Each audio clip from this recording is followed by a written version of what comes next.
In the heart of New York City, where skyscrapers pierced the clouds and luxury cars hummed like music through polished streets, lived a man who had everything, yet felt empty.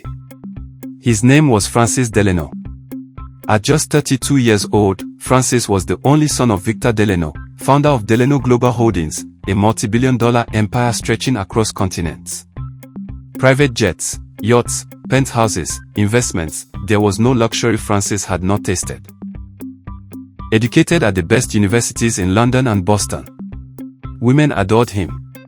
Every gala, every red carpet, every charity ball. The moment Francis entered a room, whispers followed. Is that him? That's Francis Delano. He's still single. But Francis knew something they didn't. They didn't love him. They loved the Delano name. They loved the money. They loved the lifestyle. And Francis feared one thing more than losing wealth. He feared marrying the wrong woman. His mother, Isabella Delano, constantly introduced him to perfect candidates. Daughters of senators, fashion models, influencers, CEOs' heirs. One evening during a charity dinner, a stunning woman named Vanessa clung to his arm. "You know," she whispered softly, "I've always dreamed of marrying someone powerful." Francis looked at her carefully. "Someone powerful?" he asked. "Yes. Someone who can give me the life I deserve." He smiled politely. "And what life is that?" "A life without limits." He knew what she meant. Money. It was always money. Every relationship he tried felt scripted, artificial, designed. One night, alone in his penthouse overlooking the glittering skyline of New York City, Francis spoke to himself. "If I lost everything tomorrow, who would stay?" The silence answered him. One Sunday morning, Francis attended church, not for appearance, but in search of clarity. The pastor preached. True love sees the soul, not the surface. Wealth can attract many, but only character sustains marriage. Those words struck him deeply. That night, Francis made a decision that would change his life forever. He would leave, disguise himself, become poor, and search for a woman who loved the man, not money. He would return to his late grandmother's small hometown, Willow Creek, a quiet countryside community far from skyscrapers and luxury. His family thought he was insane. "You want to live like a poor man?" his father thundered. "Yes." "For what reason?" "To find truth." Victor Delano shook his head. "You already have everything." "No," Francis replied calmly. "I don't have peace." Francis cut his tired hair, grew a simple beard, traded tailored suits for worn jeans and faded shirts, bought an old pickup truck, left behind his Rolex and designer shoes. He introduced himself in Willow Creek as Frank. No one recognized him. He rented a small room above a grocery store, got a job as a warehouse assistant, worked long hours, sweated, carried heavy boxes. For the first time in his life, he felt human. No assistants, no bodyguards, no luxury, just real life. Her name was Grace Miller. She worked at her late father's small bakery near the town square. She wasn't the most glamorous woman. She didn't wear expensive makeup. Her clothes were simple. Her smile was gentle. Her eyes were sincere. Francis first met her when he entered the bakery after a long shift. "How much for the bread?" he asked. $2, she smiled. He counted coins carefully. She noticed his hands were bruised from labor. "You work at the warehouse, right?" "Yes." "That must be hard." "It's honest," he replied. She nodded. "I respect honest work. No flirting. No trying to impress. No artificial charm. Just sincerity." Weeks turned into months. Francis visited the bakery daily. They talked about life, faith, dreams, family. One evening, heavy rain poured across Willow Creek. Grace was closing the bakery when her car refused to start. Francis offered to help. He pushed the car through mud. Got soaked completely.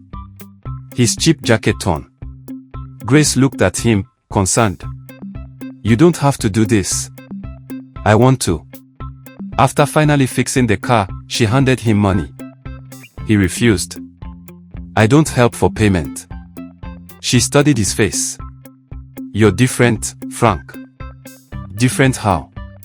"You don't chase what most men chase." "And what do most men chase?" "Status."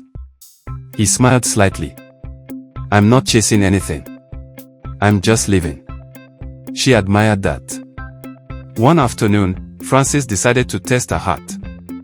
He told Grace he had received an opportunity in the city, a wealthy friend offering him a high-paying job. "But it would change me," he said carefully. "How?" "I might become different." "Wealth can change people." Grace went quiet. "Frank," she said gently, "money is not evil. But if you lose who you are chasing it, then it's not worth it." "And if I became rich?" he asked. She smiled softly. "Then I'd pray you remain humble." "But I wouldn't love you because of money. I'd love you because you're you." His heart raced. That was the answer he had been searching for. Months later, Francis invited Grace to visit the city. When they arrived in New York City, black luxury cars were waiting. Grace looked confused. "Frank, what is this?"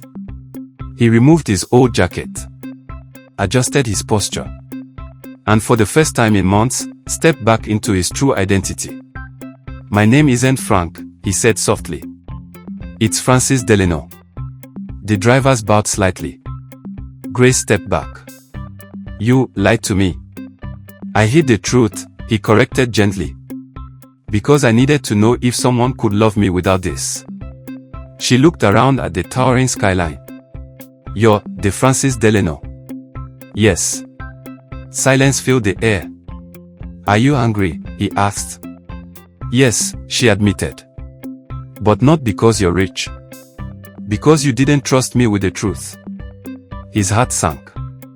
"I was afraid," he whispered. "Afraid of being loved for the wrong reasons." Grace walked closer. "Francis, trust is the foundation of love. But I understand fear." She paused. "I didn't fall in love with your money. I fell in love with the man who pushed my car in the rain." Tears formed in his eyes. Under the city lights of New York City, on the rooftop of his skyscraper, Francis knelt. Not with pride. Not with arrogance. But with humility. "Grace Miller, will you marry me, not as a billionaire, but as the man who once counted coins for bread?" She smiled through tears. "Yes." Their wedding was elegant yet simple. No excessive glamour. No flashy headlines. Just family, faith, and sincerity. Francis learned something priceless. You can be rich and still poor inside. And you can live simply yet possess wealth of character. He had found what billions could not buy. A God-fearing woman who loved his soul. Moral lessons. 1. Wealth attracts attention, but character attracts destiny. 2. True love sees beyond material possessions. 3. Fear can protect you, but it can also isolate you. 4. Humility reveals true hearts. 5. Trust is the foundation of lasting marriage. Thank you for watching this video. Please don't forget to subscribe for more interesting videos like this.